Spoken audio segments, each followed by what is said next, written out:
There was even a popular Oscar-nominated film about it. This is The Man in the White Suit from 1951. It's about a scientist who invents the perfect fiber. It won't stain or break or fray. I think I've succeeded in the copolymerization of amino acid residues and carbohydrate molecules, both containing ionic groups. It's really perfectly simple. The Academy Award nomination was for Best Screenplay. I kid you not. Anyway, everyone is initially excited about our hero's scientific discovery. He makes a suit out of the thread, and it has to be white because the fiber is so stain-resistant it can't even be dyed. But this is when trouble strikes. The factory owners realize they won't be able to sell as much of this thread because it's so durable. And the workers worry it'll put them out of a job. Why can't you scientists leave things alone? What about my bit of washing when there's no washing to do? This is when you get the climactic scene where factory workers and factory owners team up to chase down the scientist to destroy him and his invention. And believe it or not, this movie may have been inspired by real events. In the 1940s, the synthetic fiber nylon replaced silk in stockings, and it was so durable that the products became an overnight sensation. There were literal riots when women tried to get their hands on them. When the manufacturers realized they had made the product too good, they didn't destroy the fiber, but they did follow the example of the Phoebus cartel. They instructed their engineers and scientists to find ways to weaken the product, to shorten its lifespan so people would have to buy more. Now, it seems like consumers are finally fighting back against planned obsolescence. In the European Union and in over 25 states in the US, there's proposed legislation to enshrine the right to repair. Now, these laws would force manufacturers to make it easier to repair their products. They would have to provide information and access to parts, so you could replace a battery or fix a cracked screen at a third-party repair shop without voiding your warranty.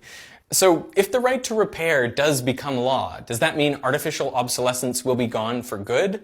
Sadly, no, because there is one last thing manufacturers can use to make their products obsolete, which is you. Henry Ford released the first mass-market car, the Model T, in 1908, and he envisioned it like a workhorse, an affordable tool that wouldn't wear out, a bit like the everlasting light bulb. In 1922, Ford said, "We want the man who buys one of our cars never to have to buy another. We never make an improvement that renders any previous model obsolete." But by 1920, 55% of American families already owned a car. Nearly everyone that could afford one had one. And that same year, there was a small economic downturn driving down sales for both Ford and General Motors. In 1921, DuPont, the chemical and paint company, took over the controlling share in General Motors, and they started experimenting with painting cars different colors. Up until then, Henry Ford had said, you could have whatever color you like, so long as it's black. It took a couple years of testing, but in 1924, GM released their first cars in different colors, and soon after, they introduced a trick that feels very familiar now. Each new year, they would introduce cars in different colors. The goal wasn't just to make Ford's Model T look outdated, but to make their own cars feel outdated every year, encouraging customers to trade in their old cars for shiny new ones. Years later, GM's head of design Harley Earl candidly discussed his role in creating what he called dynamic obsolescence. Our big job is to hasten obsolescence. In 1934, the average car ownership span was 5 years. Now, which was 1955, it is 2 years.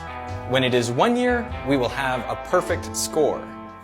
By the time he said this, General Motors was the most valuable company in the world, and it sold half of all vehicles purchased in the US every year. These days, the world's most valuable company, Apple, seems to have copied directly out of this playbook. I mean, new styles every year? Check. New special colors every year? Check. Marginal technological improvement? Check. I mean, is this useful innovation or just a gimmick? The inspiration for General Motors, and hence for Apple, comes from fashion, where real innovation is all but impossible. So the only way to make people feel the urgency to get out there and buy is to create styles that last but one season. The trouble then is you run through these styles too quickly, and then what are you supposed to do? Well, just recycle the styles from a few decades ago. The iPhone also shows this recycling trend. I mean, just look at the way the edges were initially rounded, and then they were squared off. And then they were rounded again, and now they're squared off. And how much do you want to bet that the iPhone 14 has rounded edges? I think the point is that with design and styling, there is no best.